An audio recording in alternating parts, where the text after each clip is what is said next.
स्वागत है आपका गांव मोहल्ला के इस खास बुलेटिन में, जहां हम आपको बिहार के साथ साथ देश और दुनिया की तमाम बड़ी खबरों से कराएंगे रूबरू। मैं हूं संध्या। ये जानते हैं आज के बिहार की बड़ी खबरों को। यूपी चुनाव में अब्बा जान के बाद चाचा जान की एंट्री। राकेश टिकैत ने ओवैसी के बहाने बीजेपी को घेरा। उत्तर प्रदेश में अगले साल होने वाले विधानसभा चुनाव से पहले बयानों का दौर चल पड़ा है। अभी सूबे में अब्बा जान को लेकर राजनीतिक जंग चल रही थी कि अब चाचा जान की एंट्री हो गई है।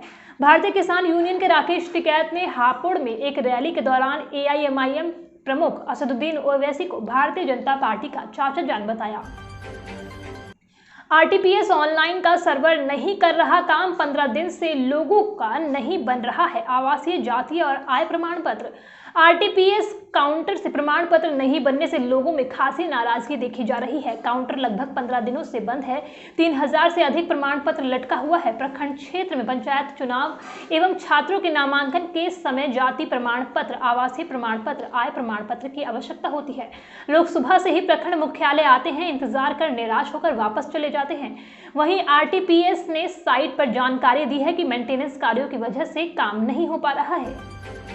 नेपाली आतंकी फूल हसन अंसारी फर्जी आधार कार्ड से भारत में बना अंकित पटेल।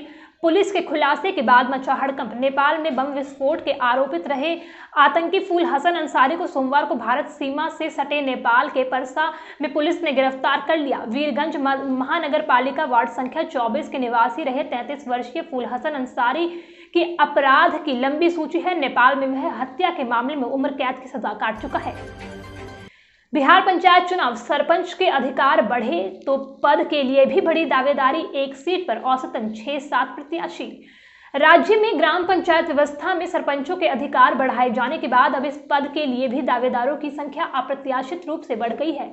इसके पहले के पंचायत चुनावों में सरपंच के पद को लेकर प्रत्याशियों में कोई खास उत्साह नहीं रहता था। प्रत्याशी न मिलने की वजह से बड़ी संख्या में पद खाली रह जाते थे।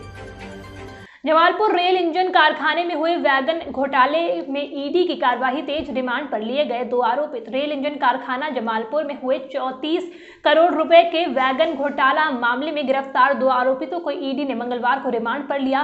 Prevention of money laundering act court ने इन दोनों व्यक्तियों को रिमांड पर लेकर पूछताछ करने का आदेश जारी किया था। जानकारी में बताया गया कि इस मामले में सीबीआई द्वारा कई लोगों से लगातार पूछताछ की जाती रही है। बिहार में इस साल पटना बख्तियारपुर 4 लेन समेत 2408 करोड़ की लागत से बनी 261 किलोमीटर लंबी सड़क। राज्य में इस साल करीब 2408 करोड़ रुपए की लागत से 261 किलोमीटर की लंबाई में 4 एनएच का निर्माण पूरा हो जाने से उन पर आवागमन शुरू हो गया है।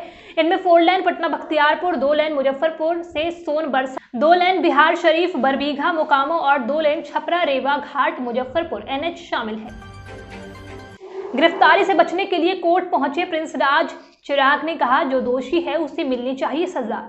समस्तीपुर से सांसद व लोजपा नेता प्रिंस राज खिलाफ दर्ज एफआईआर मामले पर चिराग पासवान ने अपनी प्रतिक्रिया दी है।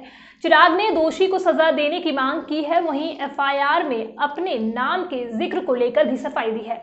लोक जनशक्ति पार्टी के नेता और समस्तीपुर के सांसद प्रिंस राज की मुश्किलें बढ़ गई है। प्रिंस राज पर अदालत ने निर्देश के बाद यहां दुष्कर्म के आरोप में मामला दर्ज किया है। मंगलवार को यह जानकारी सामने आई, जिसके बाद अब चिराग पासवान ने भी पूरे मामले पर अपनी प्रतिक्रिया दी है। साथ ही एफआईआर में अपने नाम के जिक्र होने पर भी सफाई दी है। बिहार में 259 नगर निकायों के लिए अगले साल अप्रैल मई में एक साथ होंगे चुनाव। आयोग ने शुरू की तैयारी। पंचायत चुनावों के बाद अगले साल अप्रैल मई महीने में नगर निकायों के चुनाव होंगे। सूबे के वर्तमान 142 नगर निकायों का कार्यकाल जून 2022 में खत्म हो रहा है। ऐसे में पुराने 142 व नए 117 सहित कुल 259 नगर निकायों के चुनाव एक साथ ही कराए जाएंगे। इसको लेकर राज्य सरकार के स्तर पर कार्यवाही शुरू हो गई है। वर्तमान में सूबे में 18 नगर निगम, 83 नगर पार्षद और 158 नगर पंचायत मौजूद हैं। बिहार में अब तक 830 बच्चों में वायरल बुखार, 113 हुए भर्ती। कोरोना के 12 नए मरीज भी मिले। वायरल बुखार से पीड़ित बच्चों की संख्या में वृद्धि हो रही है। मंगलवार को राज्य भर में 830 बच्चे वायरल बुखार से पीड़ित होकर सरकारी अस्पतालों के ओपीडी में इलाज के लिए आए। इनमें से 113 बच्चों को बुखार व सांस की तकलीफ होने के कारण भर्ती करना पड़ा। इन सभी बच्चों की जांच की गई। बिहार पंचायत चुनाव, एक प्रत्याशी को एक साथ कई पदों पर दावेदारी की छूट। बिहार के त्रिस्तरीय पंचायत चुनाव में एक प्रत्याशी एक साथ कई पदों पर दावेदारी कर सकता है। उसे अलग अलग पदों के लिए अलग अलग नामांकन पत्र दाखिल करना होगा। पंचायत आम निर्वाचन 2021 में आयोग के द्वारा प्रत्याशी को अलग अलग पदों से दावेदारी करने की छूट दी गई है। एक प्रत्याशी एक ही निर्वाचन क्षेत्र या अलग अलग निर्वाचन क्षेत्र से अलग अलग पदों पर दावेदारी कर सकता है। उसे सभी पदों को लेकर नामांकन दाखिल करना है। पंचायत आम निर्वाचन में नामांकन से एक रोज पहले प्रपत्र 5 में सूचना का प्रकाशन किया जाता है। वहीं सूचना प्रकाशन के अगले दिन से 7 दिनों तक नामांकन का कार्य चलता है। अगर 7वें दिन सार्वजनिक अवकाश है तो 8वें दिन भी नामांकन होगा। जो कि तेरी गांव मोहल्ला के इस खास बुलेटिन में आज के लिए इतना ही। अगर आपको हमारा शो पसंद आया तो हमें कमेंट सेक्शन में बताएं और वीडियो को लाइक शेयर और चैनल को सब्सक्राइब करना बिल्कुल न भूलें।